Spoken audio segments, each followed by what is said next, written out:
Hi, many of you are leading changes right now. You might be implementing a new technology system or you're changing a process, and actually, it doesn't even matter because any kind of change, even a good change like getting a new sofa, can produce resistance. And the reason is because change equals threat.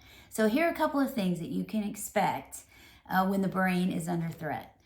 One of those is that the brain wants to fight. You've heard that. But what that looks like with change is that people get really defensive, they get overly committed to being right, or they're overly committed to the old familiar way. A second thing that you're going to expect is that sometimes people just freeze. And so when you're leading change and you're trying to get information, if you feel like people have gone radio silent on you, that's just the indication the brain's under threat and they're taking the freeze approach. But the third thing that can happen, which is a weird phenomenon we call flocking, and that is when people are presented with some kind of threat like change, they tend to flock to other people who think like they think. So that might be like the meeting behind the meeting or the chatter that you're hearing in the hall. What's not happening is that they're taking their concerns to the person who could actually do something about it.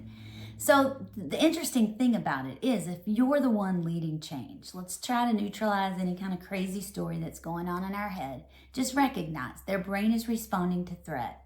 It's like we can predict that we're going to see a fight response, we're going to see a freeze response, and we're going to see a flock response. So we're going to be talking more about this actually next week on February the 18th from 8 to 8:30.